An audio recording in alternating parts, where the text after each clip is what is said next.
Neste tópico, vamos entender um método, um dispositivo que vai ajudar muito quando a gente precisa somar, subtrair, multiplicar ou dividir ondas, né?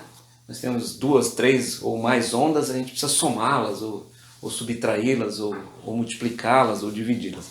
E esse dispositivo pode nos ajudar, pode facilitar. Porque veja bem, quando a gente tem uma onda representada de forma harmônica por uma função trigonométrica, se a gente tem uma soma dessas funções, isso pode ficar tão complicado que pode dar muito trabalho. E esse dispositivo vai ajudar um pouco a simplificar esses cálculos, né? Essa que é a ideia. Vamos partir de um exemplo, que é o seguinte: uma onda unidimensional, né, com amplitude A, uma onda senoidal, uma onda harmônica, né, com os seguintes argumentos, né? Com o seguinte argumento, com a seguinte fase: K vezes X menos ômega T mais π sobre 2. Então a nossa fase inicial aqui vale π sobre 2. É um exemplo de uma onda.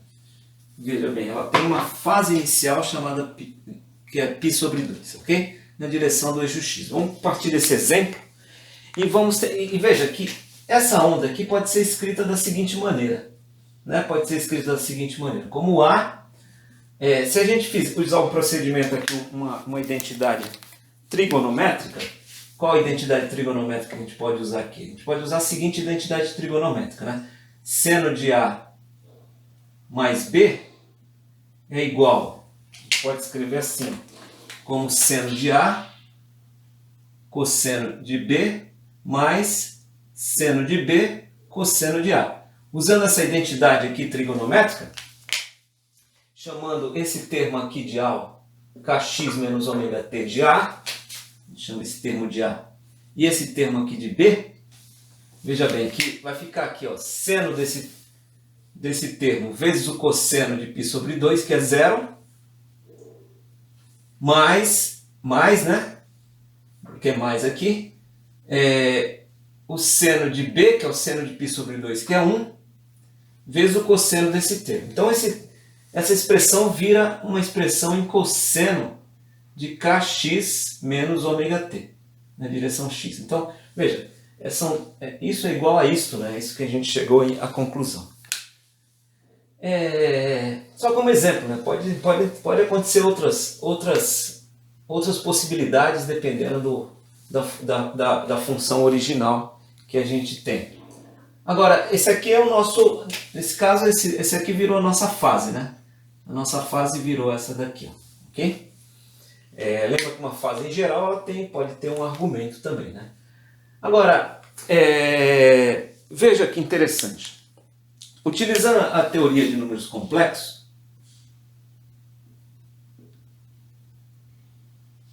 se a gente usar a teoria de números complexos, as funções complexas, né? A gente pode fazer o seguinte: um número complexo ele pode ser escrito na forma exponencial da seguinte maneira, como o número neperiano e elevado a i, que é um número imaginário, de um argumento, né? De um argumento. Nesse caso eu escolhi propositalmente a nossa fase, né? Como argumento. Isso pode ser escrito da seguinte maneira, como uma soma trigonométrica do cosseno dessa fase, mais ou menos, aqui também pode ser mais ou menos, o seno, o i, né, que é o número imaginário, vezes o seno dessa fase. Então veja bem, um número complexo ele pode ser representado dessa maneira. E essa primeira parte aqui, ó, representa a parte real do nosso número complexo. Qual é a parte real do nosso número complexo? Essa daqui. E essa daqui representa a parte imaginária, porque ela está associada a esse número imaginário, que vale raiz de menos 1, isso aqui é chamado de número imaginário. E como esse valor aqui, ó, ele está ao lado desse número imaginário, essa aqui passa a ser a parte imaginária, né? Então essa aqui é mais ou menos i vezes a parte imaginária do nosso número complexo. Então nosso número complexo tem duas partes, uma parte real e outra parte mais imaginária. Se a gente comparar esse resultado aqui, ó, né, esse termo com este, veja que isso aqui pode ser chamado de parte real de um número imaginário, né? Então aí a gente pode definir dessa maneira a nossa função de onda como sendo a parte real de quem? Da amplitude que multiplica esse termo aqui, ó. Nosso caso é positivo, né? É positivo. Então, E de I de φ de xt. Quem é o nosso φ de xt, né? Nosso φ de xt é esse argumento aqui. Então, veja, utilizando a ideia de números complexos, a gente pode representar a nossa função, né? Porque qual é a parte real desse termo aqui, ó? É A vezes o cosseno de φ, que é exatamente o termo que está aqui, né? Então isso facilita, porque veja, multiplicar potências, dividir potências, somar potências é muito mais fácil do que dividir, multiplicar cossenos e senos, né? Então os cálculos usando essa maneira de escrever a função, elas podem ser menos árduos, né? Podem ser menos árduos. Ok? Então essa é uma maneira de expressar a nossa função de onda. Agora vamos fazer o seguinte, vamos voltar, vamos considerar a nossa função de onda harmônica de uma maneira geral. Assim, né? Kx menos ωt mais ou menos uma fase inicial. Ok? Vamos considerar aí nossa função harmônica em geral, né? Veja, agora a nossa fase é tudo isso aqui e é possível a gente escrever, né, essa função como sendo a parte real de uma amplitude vezes i desta fase, né? Desta fase. Então é possível a gente escrever a função dessa maneira aí. É possível. Ok? Então veja bem, partindo dessa ideia, a gente pode, por exemplo, desenhar gráficos, né?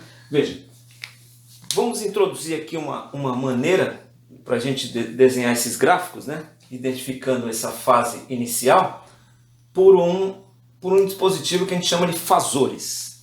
Os fasores podem ser representados dessa maneira, como amplitude, com uma notação angular aqui, ó, associada ao ângulo, né, que é o argumento, que no nosso caso é a fase, né? Então isso aqui é uma notação de fasores. Então vamos fazer utilizando essa função aqui, ó, vamos fazer três situações gráficas, né?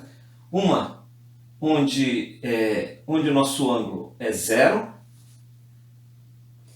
a outra onde o nosso ângulo é π, e uma outra onde o nosso ângulo é menos π. Então a gente vê a nossa fase aqui, né? A fase é tudo isso aqui, né? Mas a nossa fase inicial é essa daqui. Então a gente está supondo que a nossa fase ela é total, né? Ela é zero no início, ela é π no início, numa outra situação, e ela é menos π em outra situação. Como é que ficam os gráficos dessas funções de onda, né? Aqui é a nossa função de onda, né? Em relação aqui a direção de propagação. Então veja, nessa primeira situação, aqui as amplitudes, aqui estão as nossas amplitudes. Então veja, até 2π, vamos pensar até 2π, né? Até 2π. Veja, a função senoidal ela começa em zero, né? E porque o seno, veja, está dizendo que a nossa fase inicial é zero, então, veja bem, então ela vai se tornar máxima, né? Em π sobre 2 aqui, depois ela ela se torna mínima em π, depois ela se torna, aqui ela vai ser máxima negativa em 3π sobre 2, então a nossa função pode ser representada dessa maneira, considerando a fase, né, sem defasagem de fase. Essa que é a ideia. Sem a defasagem de fase, né? Essa que é a grande ideia. Agora, nessa situação aqui, ó, veja aqui é a direção de propagação, a gente tem um atraso de π, né? A gente vai ter aí um atraso de π. Então, veja bem, o que significa um atraso de π? Significa que se aqui é π, ó, aqui é menos π, e aqui é 2π, então a onda ela começa aqui, ó, aqui é a amplitude, aqui é menos amplitude, ela vai começar com um atraso, né? Então ela vai começar aqui, ó, e vai fazer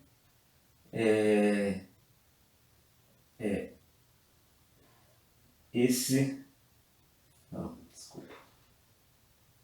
Ela é máxima aqui, né? Mínima aqui. E ela vai sofrer um atraso. Veja que ela é como se essa onda aqui tivesse adiantada em relação a essa, né? Então ela sofreu um atraso de π. Né? O atraso de π representa que ela começou antes, né? Então ela sofreu um atraso de π. Uma defasagem. Veja que quando ela sofre o atraso, as amplitudes se invertem, né? As amplitudes se invertem. Essa que é a ideia. Mas ele continua respeitando o argumento, né? Então, o argumento senoidal. Em zero, o seno de zero é zero, né? Essa que é a ideia. E nessa situação aqui, ó, aqui ele está sofrendo a onda está adiantada de π. Adiantada de π. Então, quando a onda está adiantada de π, veja, se aqui é π, se aqui é 2π, aqui vai ser 3π sobre 2, na verdade não, na verdade aqui vai ser